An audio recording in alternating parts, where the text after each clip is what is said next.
Over the past week, Joe and I have heard from so many people, from political leaders to regular citizens, deeply dismayed by several Oh, my God.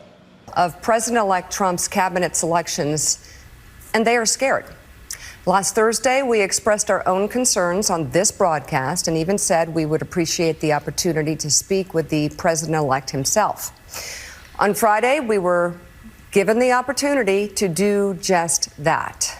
Joe and I went to Mar-a-Lago to meet personally with President-elect Trump.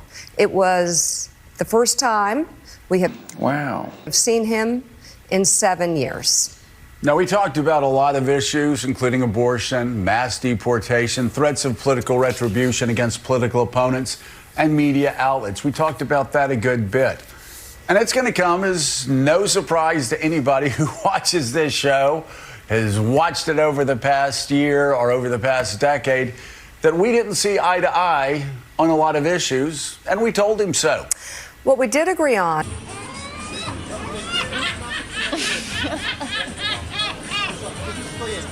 was to restart communications. My father often spoke with world leaders with whom he and the United States profoundly disagreed.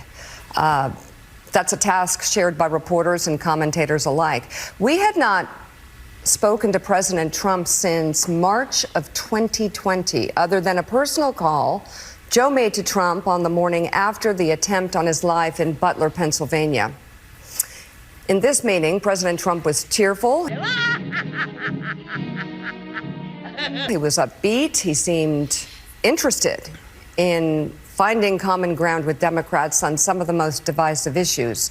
And for those asking why we would go speak to the president-elect during such fraught times, especially between us, I guess I would ask back, why wouldn't we?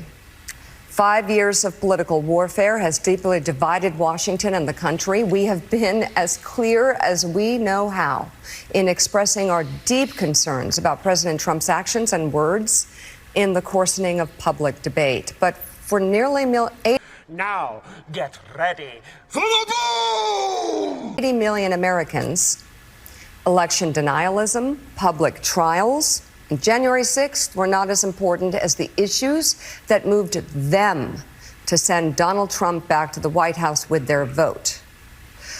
Joe and I realize it's time to do something different. And that starts with not only talking about Donald Trump, but also talking with him. Take a look at the news. Watch the news for 5 minutes, Steve, and then tell me that your life is awful. You're a clown, Steve. I'm tired of the clown show. Tired of it.